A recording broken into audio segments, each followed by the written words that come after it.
आपके अपने YouTube परिवार जी के ज्ञान के सागर में आप लोगों का बहुत बहुत स्वागत है। आज अपन लोग देखने वाले हैं आधुनिक भारत का इतिहास, जो कि बेहद ही महत्वपूर्ण है।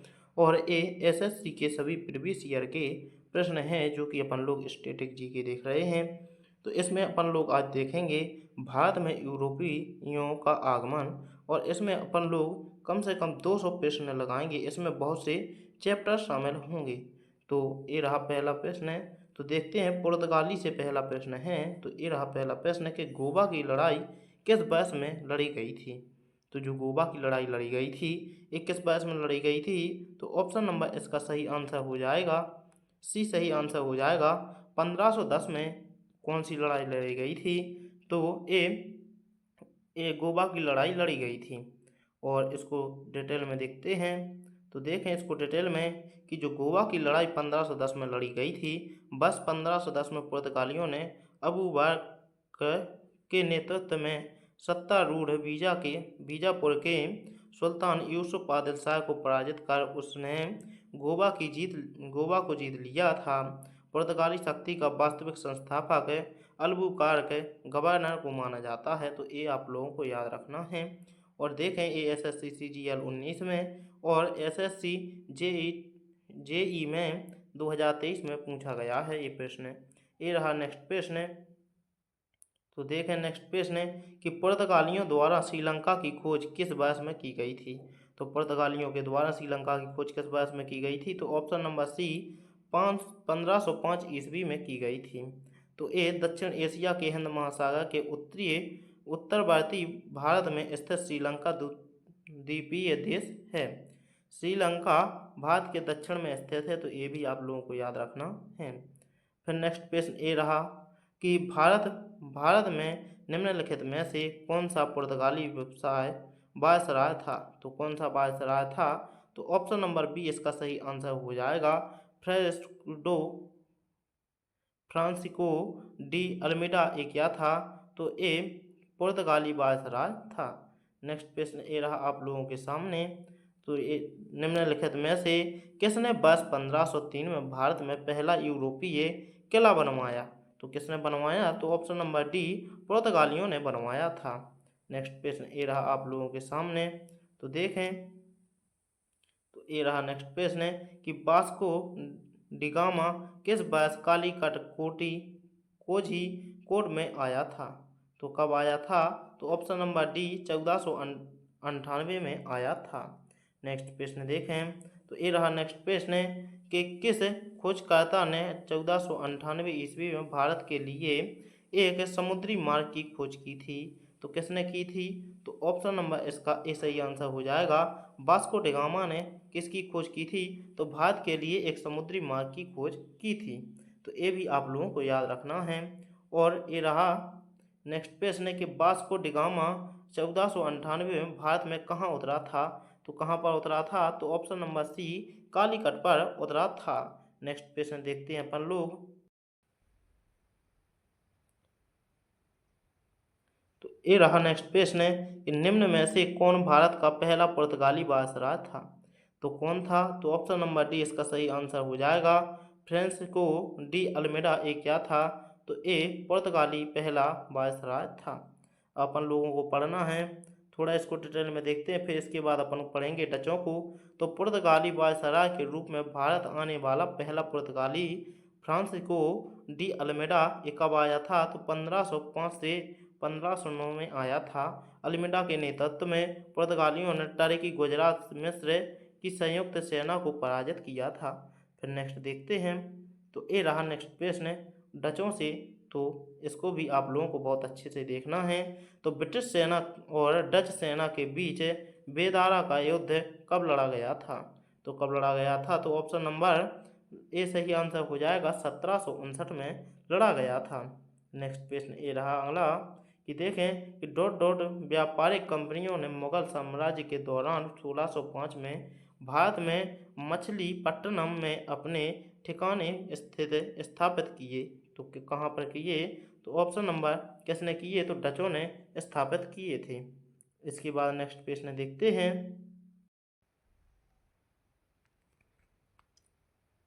तो ये रहा नेक्स्ट प्रश्न है कि ईस्ट इंडिया कंपनी ने किस वर्ष बंगाल की द्वैध द्वैध शासन प्रणाली को समाप्त कर दिया? तो कब किया था? तो ऑप्शन नंबर ए सही आंसर हो जाएगा 1772 में समाप्त कर दिया था। तो ये देखें कि ये एसएससी जेई में 2023 में और एसएससी सीएचएसएल टियर 1 में भी 2023 में ये प्रश्न पूछा गया है। तो ये बहुत ही महत्वपूर्ण है, तो आप लोगों को याद रखना है। फिर देखें कि इंग्लिश ईस्ट इंडिया कंपनी ने में बंगाल की दीवानी प्राप्त की थी। तो कब की? तो ऑप्शन नंबर इसका बी सही आंसर हो जाएगा 1765 में की थी। इसको अपन लोग देखते हैं। तो देखें ये रहा नेक्स्ट प्रश्न कि निम्न में से किस वर्ष बंगाल की दीवानी ईस्ट इंडिया कंपनी को हस्तांतरित की गई थी? तो कब की गई थी? तो ऑप्शन नंबर इसका सही आंसर जाएगा सी को कि 1765 में की गई थी। तो ये अपन पहले भी देख चुके हैं। फिर नेक्स्ट प्रश्न ये रहा एसएससी जीडी का कि मुगल सम्राट शाह आलम द्वितीय ने ईस्ट इंडिया कंपनी को बंगाल प्रांत का दीवाना किस वर्ष नियुक्त किया था? तो किस वर्ष नियुक्त किया था? तो इसका सही आंसर क्या हो जाएगा? ऑप्शन नंबर बी इसका सही आंसर हो जाएगा 1765 सही आंसर है। नेक्स्ट देखते हैं अपन लोग। तो ये रहा नेक्स्ट प्रश्न है कि ब्रिटिश ईस्ट इंडिया कंपनी ने में फ्रांसीसियों से पांडिचेरी पुदुचेरी को छीनकर उस पर कब्जा कर लिया। तो कहाँ पर? तो ऑप्शन नंबर इसका डी सही आंसर हो जाएगा 1761 में कब्जा किया था। नेक्स्ट देखते हैं। तो ये रहा नेक्स्ट प्रश्न कि 1751 में द सीज ऑफ आकोर्ट अकार्ड की युद्ध घेराबंदी में कौन विजयी रहा हुआ था? तो कौन विजयी हुआ था? तो ऑप्शन नंबर डी अंग्रेज विजयी हुए थे। नेक्स्ट प्रश्न ये रहा कि अंग्रेज ने नवाब के कुशासन के बहाने निम्नलिखित में से किस रियासत पर कब्जा कर लिया था? तो किस रियासत पर किया था? तो अवध की रियासत पर कब्जा कर लिया था। नेक्स्ट देखते हैं। तो ये रहा नेक्स्ट प्रश्न कि यान्डुबू की संधि 1826 के मध्य से ब्रिटिश ईस्ट इंडिया कंपनी के द्वारा निम्नलिखित में से कौन सा क्षेत्र हड़प लिया था? तो कौन सा क्षेत्र हड़प लिया था? तो ऑप्शन नंबर ए असम क्षेत्र हड़प लिया था। नेक्स्ट प्रश्न देखते हैं। तो ये रहा नेक्स्ट प्रश्न कि ब्रिटिश शासकों ने भारत पर लगभग कितने वर्षों तक शासन किया था? तो कितने वर्षों तक शासन किया? तो ऑप्शन नंबर ए 200 वर्षों तक शासन किया है। अब इसको थोड़ा डिटेल में देखते हैं। तो प्लासी की विजय 1757 तथा बक्सर की विजय 1764 से ब्रिटिश कंपनी एक व्यापारिक कंपनी से साम्राज्यवादी शासक के रूप में परिवर्तित हो गई थी।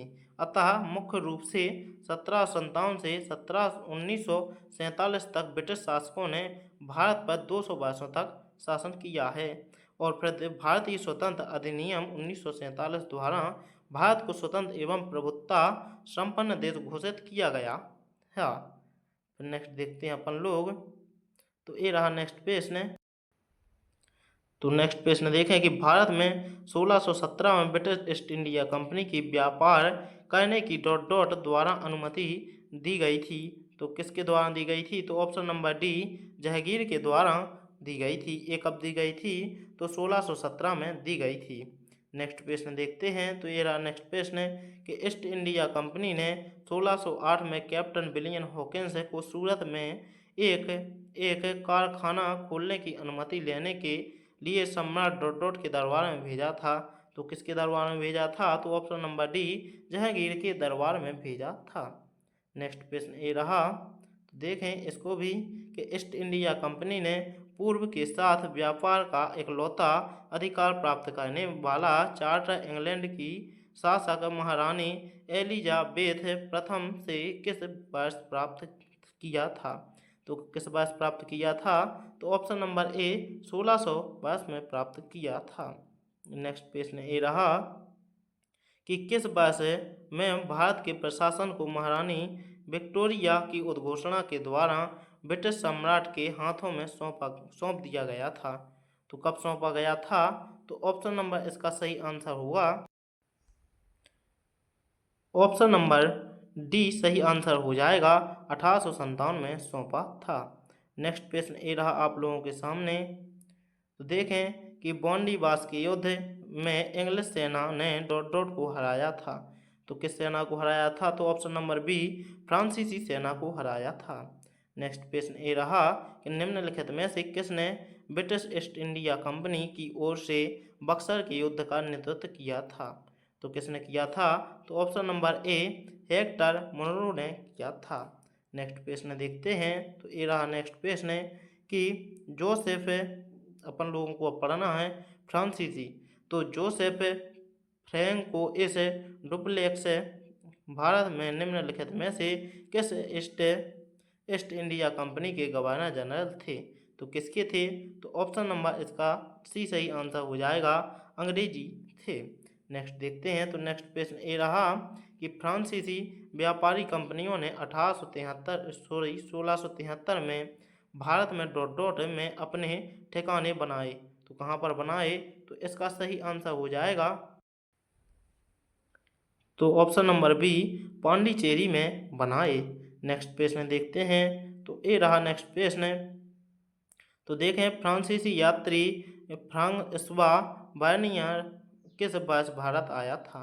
तो किस वर्ष भारत आया था? तो ऑप्शन नंबर ए, 1656 में आया था। नेक्स्ट प्रश्न ये रहा।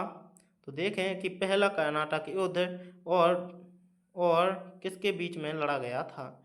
तो किस किस के बीच में लड़ा गया था? तो ऑप्शन नंबर ए, अंग्रेजों और फ्रांसीसियों के बीच में लड़ा गया था।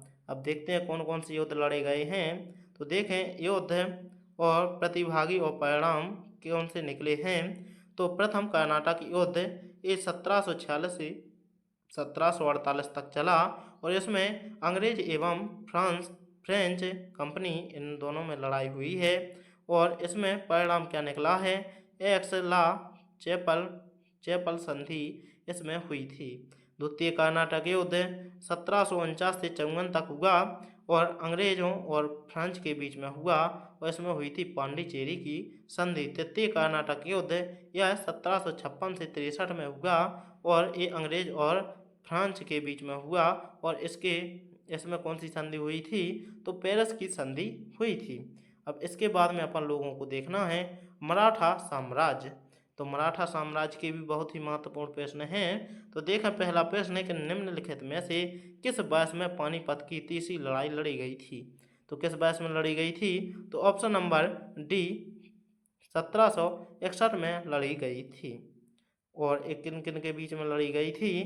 तो मराठा और अफगानिस्तान के अहमद शाह दुर्रानी के मध्य हुआ था। नेक्स्ट प्रश्न देखते हैं। तो ये रहा नेक्स्ट प्रश्न है कि बाजीराव प्रथम या बाजीराव बल्लाल डॉट डॉट के पुत्र थे। तो किसके पुत्र थे? तो ऑप्शन नंबर इसका सही आंसर हो जाएगा,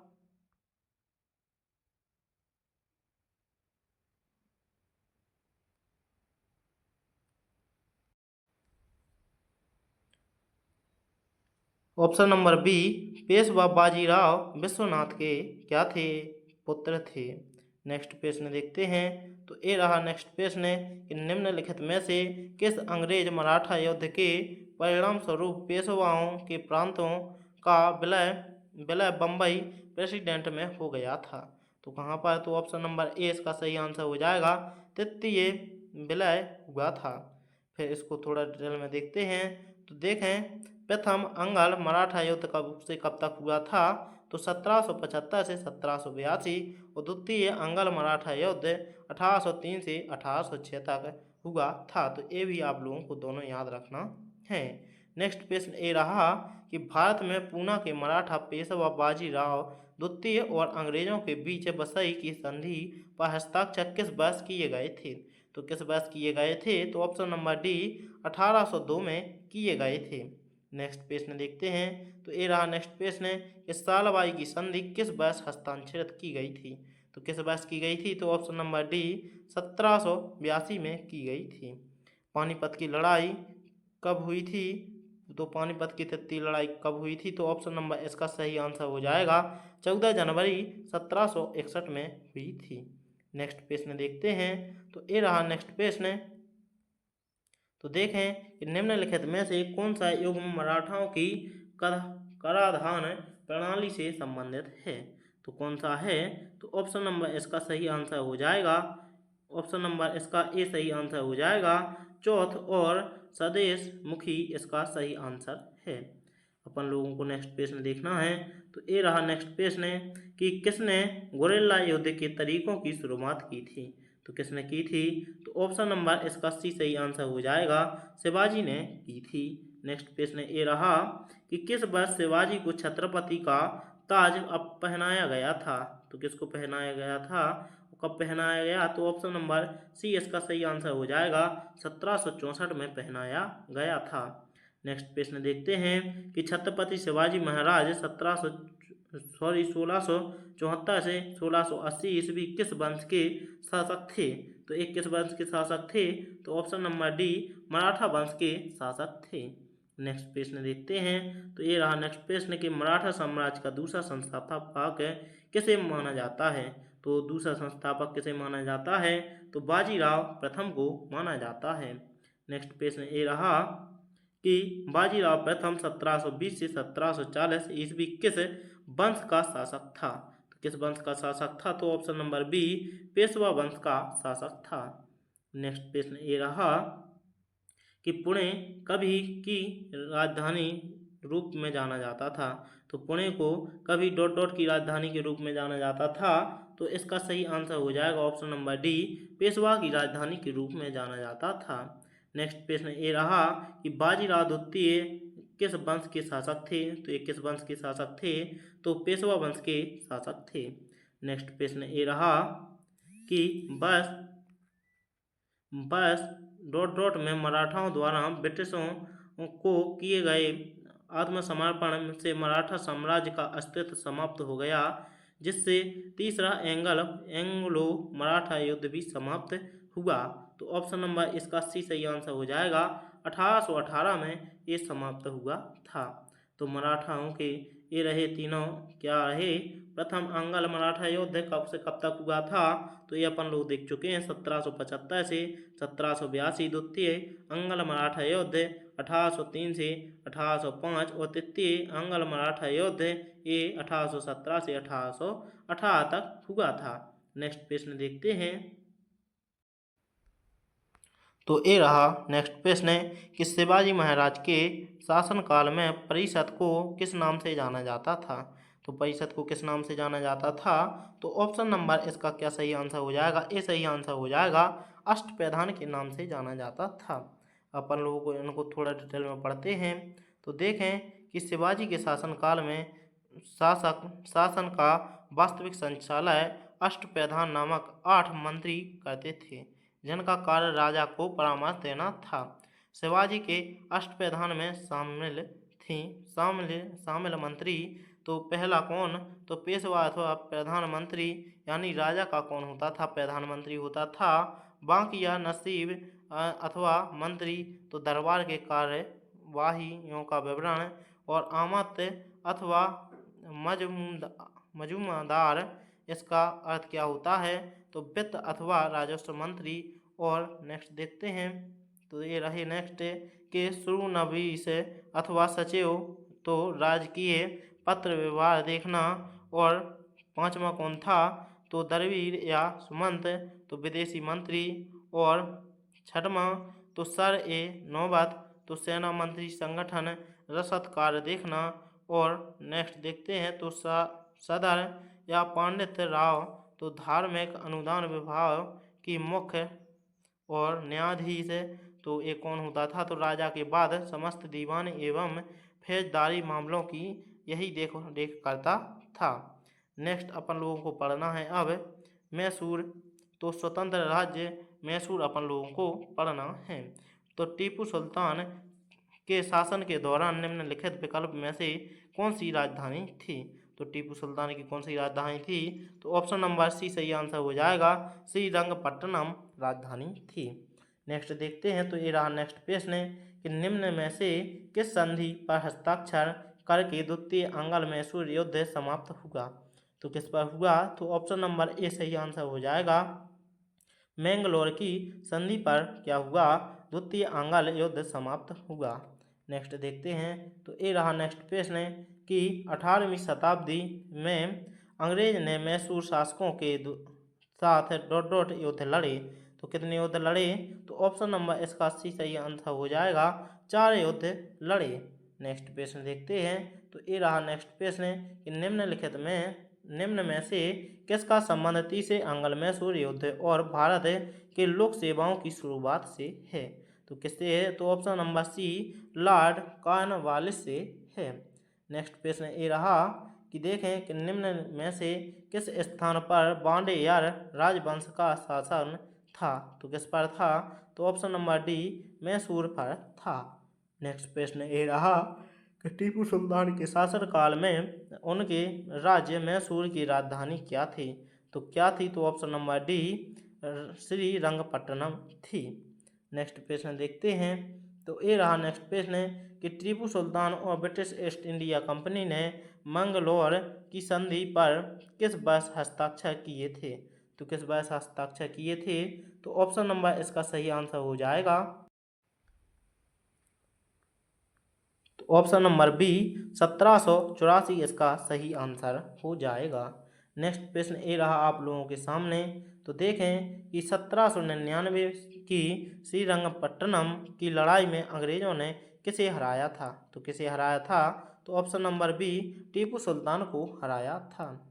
नेक्स्ट देखते हैं। तो ये रहा नेक्स्ट प्रश्न कि श्रीरंगपट्टनम के युद्ध में टीपू सुल्तान की हार के बाद अंग्रेजों के साथ एक सहायक गठबंधन के तहत मैसूर पर किसने शासन किया? तो किसने किया? तो बांडियारों ने किया। नेक्स्ट प्रश्न देखते हैं। तो Tipu Sultan co dot dot के शेर के रूप में जाना जाता था। तो ऑप्शन नंबर डी मैसूर के शेर के रूप में जाना जाता था। नेक्स्ट प्रश्न ये रहा कि तृतीय आंग्ल मैसूर युद्ध के दौरान बंगाल के गवर्नर जनरल कौन थे? तो कौन थे? तो option number C Lord Cornwallis थे। नेक्स्ट प्रश्न ये रहा। तो देखें कि भारत के किस भाग में आसफाजाही राजवंश के निजामों ने शासन किया? तो इसका सही आंसर क्या हो जाएगा? दक्कन प्रांत के लोगों ने क्या किया? राजवंश ने शासन किया। अब उन लोगों को पढ़ना है बंगाल।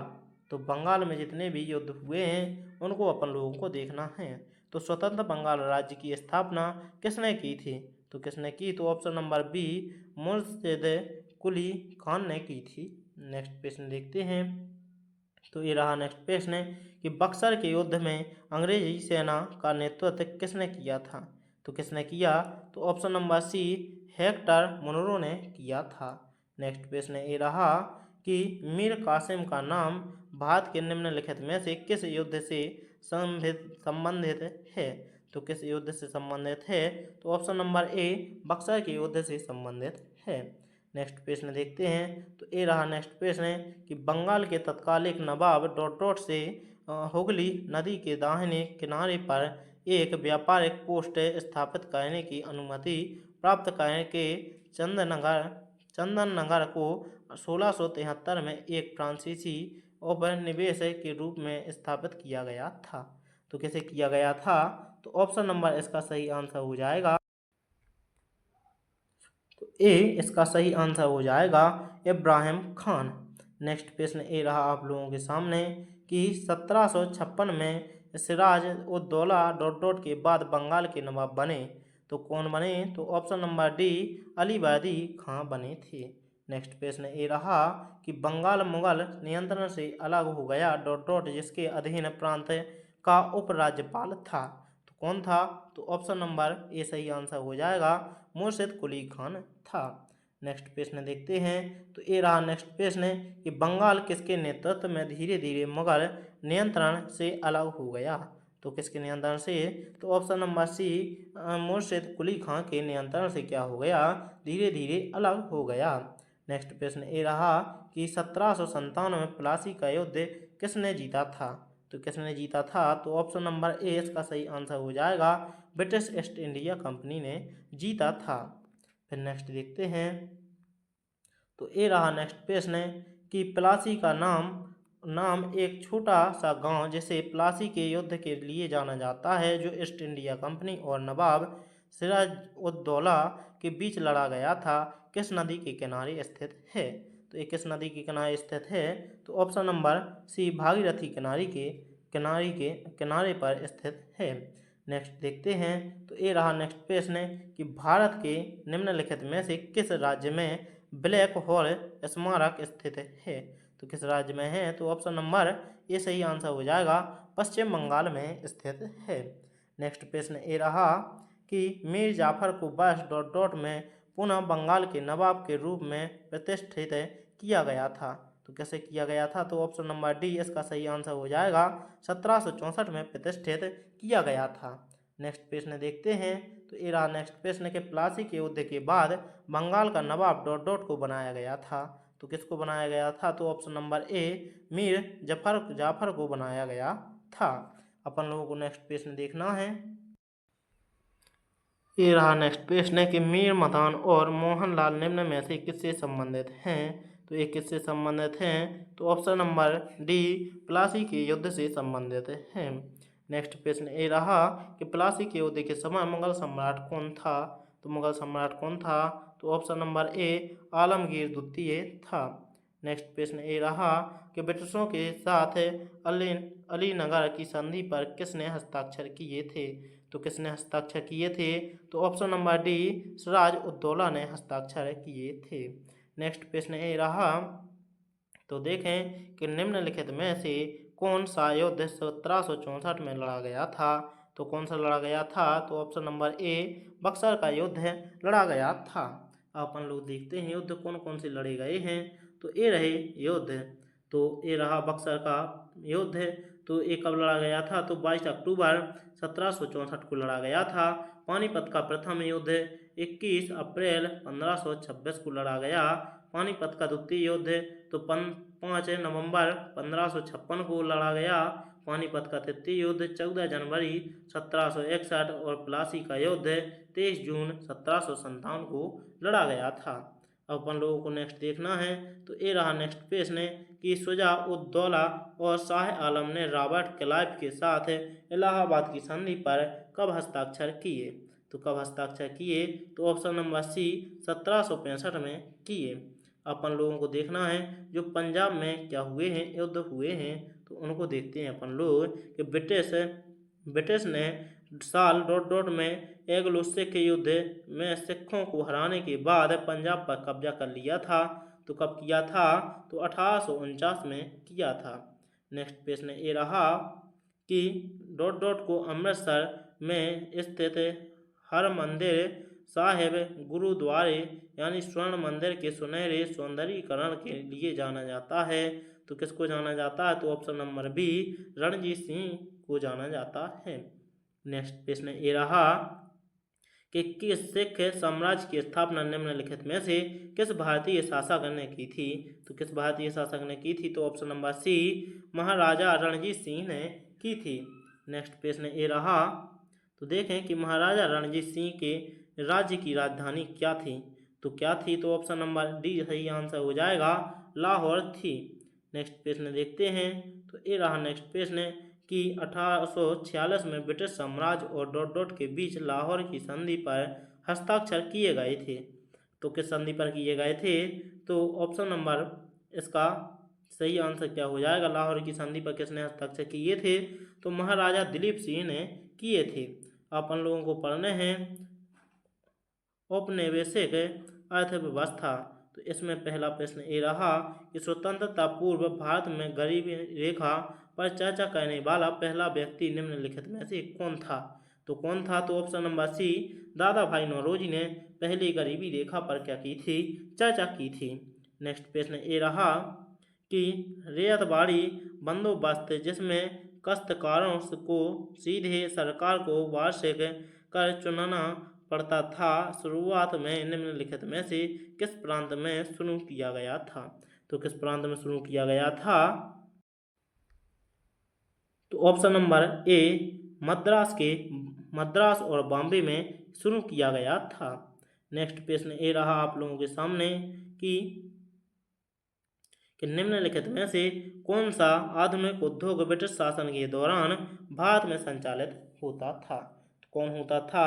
तो पहला कपास, जूट और तीसरा लोहा और इस्पात। तो इसका सही आंसर क्या हो जाएगा? ऑप्शन नंबर बी सही आंसर हो जाएगा कि लोहा भी और जूट और क्या होता था? कपास संचालित होता था। नेक्स्ट प्रश्न ए रहा, तो नेक्स्ट प्रश्न को देखते हैं। तो ये रहा नेक्स्ट प्रश्न कि भू स्वराज्य प्रबंधन के उपाय के रूप में स्थायी स्थायी बंदोबस्त की शुरुआत होती थी। तो किसमें होती थी? तो ऑप्शन नंबर ए लॉर्ड कॉर्नवालिस ने क्या की थी? तो बंदोबस्त की शुरुआत की थी। नेक्स्ट प्रश्न देखते हैं। तो ये रहा नेक्स्ट प्रश्न कि भारत में अंग्रेजों द्वारा शुरू की गई राजस्व संग्रहालय की रैयतवाड़ी व्यवस्था डॉट डॉट पर आधारित थी। तो किस पर आधारित थी? तो ऑप्शन नंबर सी रिकॉर्ड के लगान सिद्धांत पर आधारित थी। नेक्स्ट प्रश्न ये रहा कि निम्न में से किसने भारत में ब्रिटिश राज्य के दौरान रैयतवाड़ी प्रणाली तैयार की थी? तो किसमें की थी? तो option number D captain Alexander read में की थी। नेक्स्ट प्रश्न देखते हैं। तो ये रहा नेक्स्ट प्रश्न कि भारत में औपनिवेशिक शासन के दौरान पहली बार कारखाना अधिनियम निम्न में से किस वर्ष में पारित किया गया था? तो ये किस वर्ष में पारित किया गया था? तो ऑप्शन नंबर डी 1881 में पारित किया गया था। अपन लोगों को नेक्स्ट प्रश्न देखना है। तो ये रहा नेक्स्ट प्रश्न कि भू स्वराज्य की प्रणाली के तहत भूमि के स्वामित्व अधिकार किसानों को सौंप दिए गए थे और ब्रिटिश सरकार उनमें उनसे सीधे कर वसूल रही करती थी। तो कौन करती थी? तो ऑप्शन नंबर बी रैयतवाड़ी में करती थी। नेक्स्ट प्रश्न देखते हैं। तो ये रहा नेक्स्ट प्रश्न कि निम्न भारत के बॉम्बे में कतई मिल के रूप में पहली कॉटन मिल किस वर्ष में स्थापित की गई थी? तो कॉटन मिल किस वर्ष में स्थापित की गई थी? तो ऑप्शन नंबर ए 1854 में स्थापित की गई थी। फिर देखते हैं अपन लोग, तो इसको थोड़ा डिटेल में देखते हैं। तो भारत का मैनचेस्टर किसको कहा जाता है? अहमदाबाद को कहा जाता है। पूर्व का वेस्ट बोस्टन किसको कहा जाता है? तो अहमदाबाद को कहा जाता है। दक्षिण भारत का मैनचेस्टर तो कोयम्बटूर को कहा जाता है। और उत्तर भारत का मैनचेस्टर किसको कहा जाता है? तो कानपुर को कहा जाता है। तो ये भी आप लोगों को याद रखने हैं क्योंकि इनसे प्रश्न देखने को मिलेगा। नेक्स्ट प्रश्न ये रहा कि बॉम्बे में पहली सूती कपड़ा मिल की स्थापना किस वर्ष की गई थी? तो ऑप्शन नंबर सी कब की गई थी? तो 1854 में की गई थी। नेक्स्ट प्रश्न देखते हैं। ये रहा नेक्स्ट प्रश्न कि 1853 में किन दो स्टेशनों के बीच पहली ट्रेन का उद्घाटन किया गया था? तो कहाँ पर किया गया था? तो ऑप्शन नंबर सी मुंबई और ठाणे के बीच में किया गया था। नेक्स्ट प्रश्न ये रहा कि निम्नलिखित में से किस वर्ष में भारत में ब्रिटिश औपनिवेशिक सरकार द्वारा मोंटफोर्ड सुधार रिपोर्ट क्या की गई थी? प्रस्तुत की गई थी। तो अब इसका सही आंसर क्या हो जाएगा? ऑप्शन नंबर सी 1918 में की गई थी। नेक्स्ट प्रश्न देखते हैं। तो ये रहा नेक्स्ट प्रश्न कि 1859 में कोलकाता में पहली जूट मिल कहाँ लगाई गई थी? तो ये कहाँ पर लगाई गई थी? ऑप्शन नंबर डी रिसाड़ा में लगाई गई थी। नेक्स्ट प्रश्न ये रहा कि 1793 में स्थापित बंदोबस्त प्रस्तावित किया गया था। इस दौरान बंगाल के गवर्नर जनरल कौन थे? तो कौन थे? तो इसका सही आंसर क्या हो जाएगा? Option number D Lord Cornwallis है। इसके क्या थे? बंगाल के गवर्नर जनरल थे। नेक्स्ट प्रश्न ये रहा आप लोगों के सामने। तो देखें कि वर्ष 1854 में भारत की पहली कपास मिल की स्थापना कताई मिल के रूप में डॉट डॉट में की गई थी। तो किस में की गई थी? तो ऑप्शन नंबर ए बम्बई में की गई थी। नेक्स्ट प्रश्न ये रहा कि निम्नलिखित में से कौन सा औपनिवेशिक काल में भारत के व्यापार की सबसे महत्वपूर्ण विशेषता थी? तो क्या थी? तो ऑप्शन नंबर डी निर्यात अधिशेष था। नेक्स्ट प्रश्न देखते हैं। तो ये रहा नेक्स्ट प्रश्न कि ब्रिटिश भारत के किस प्रांत में राजस्व एकत्रित करने की रैयतवाड़ी प्रणाली लागू की गई थी? तो किस में की गई थी? तो ऑप्शन नंबर बी दक्षिण भारत में की गई थी। नेक्स्ट प्रश्न ये रहा कि कि ईस्ट इंडिया कंपनी द्वारा स्थायी बंदोबस्त कब लागू किया गया था? तो इसका सही आंसर क्या हो जाएगा? 1793 में लागू किया गया था। अपन लोग नेक्स्ट प्रश्न देखते हैं। तो ये इसके बाद अपन लोगों को देखना है आधुनिक भारत में शिक्षा का विस्तार। तो ये अपन लोग कल देखेंगे। तो आप लोगों को यदि वीडियो अच्छा लगा हो तो वीडियो को लाइक और चैनल को सब्सक्राइब करना नहीं भूलना है, क्योंकि इस पर बहुत ही महत्वपूर्ण वीडियो आते हैं। इससे आप लोगों का स्टैटिक जीके बहुत ही मजबूत हो जाएगा। तो मिलते हैं अगले वीडियो में। जय हिंद, जय भारत।